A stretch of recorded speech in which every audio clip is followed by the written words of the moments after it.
MS రాజు గారిని మాట్లాడాల్సిందిగా విజ్ఞప్తి చేస్తా ఉన్నాం.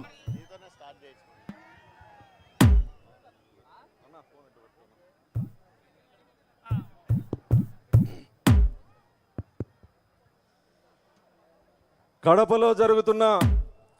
మహానాడుకి లక్షలాదిగా తరలి వచ్చిన తెలుగుదేశం పార్టీ కుటుంబ సభ్యులకి, కార్యకర్తలకి శిరస్సు వంచి నమస్కారం చేస్తూ, కడప జిల్లా దద్దరిల్లేలా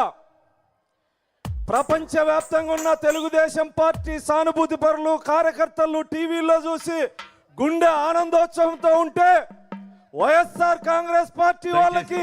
ఈ జన సునామీని చూసి గుండెపోటు వచ్చే విధంగా టీవీలు పగలగొడతా ఉన్నారని చెప్పి ఇప్పుడే స్క్రోలింగ్స్ వస్తా ఉన్నాయి. కడప జిల్లా దద్దరిల్లిపోతా ఉంది. తెలుగు సింహ గర్జన కడప నడి బొడ్డున జరుగుతా ఉంది. తెలుగు జెండా, తెలుగుదేశం జెండా రెపరెపలాడుతా ఉంది. ఎన్నో మహానాడులు జరిగాయి. ఈ మహానాడు ఒక దుర్మార్గమైనటువంటి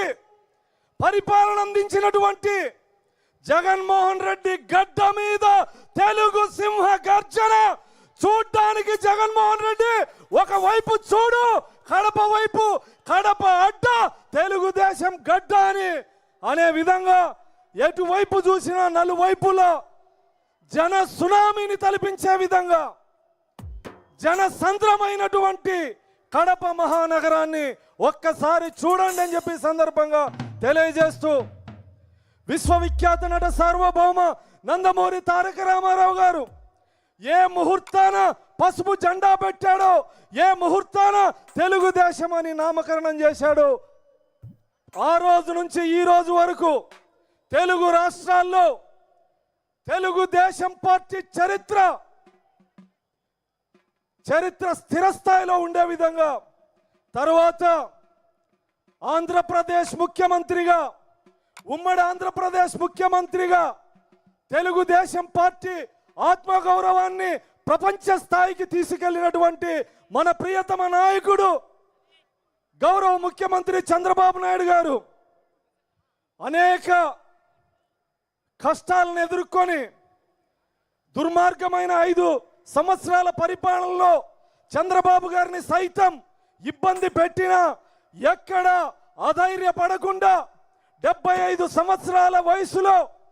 20 సంవత్సరాల యువకుడిగా పార్టీని నడిపించినటువంటి మనందరి ప్రియతమ నాయకుడు నారా చంద్రబాబు నాయుడు గారు దుర్మార్గమైనటువంటి పరిపాలనలో, ప్రశ్నిస్తే హత్యలు చేస్తున్నటువంటి సందర్భంలో, ప్రశ్నిస్తే కేసులు పెడుతున్నటువంటి సందర్భంలో, అన్ని వర్గాల ప్రజలు ఇబ్బంది పడుతున్న పరిస్థితుల్లో ఈ రాష్ట్ర ప్రజలకు అండగా ఉండాలనే ఉద్దేశంతో బాధింపబడిన ప్రతి ఒక్కరికి ధైర్యాన్ని, భరోసానివ్వాలనే లక్ష్యంతో యువగలం పాదయాత్రని కుప్పం నుంచి ప్రారంభించిన రోజు నుంచి ఒకవైపు పోలీసులు, మరొక వైపు వైసీపీ రౌడీలు చిత్తూరు ఉమ్మడి జిల్లాలో 45 రోజుల పాదయాత్రలో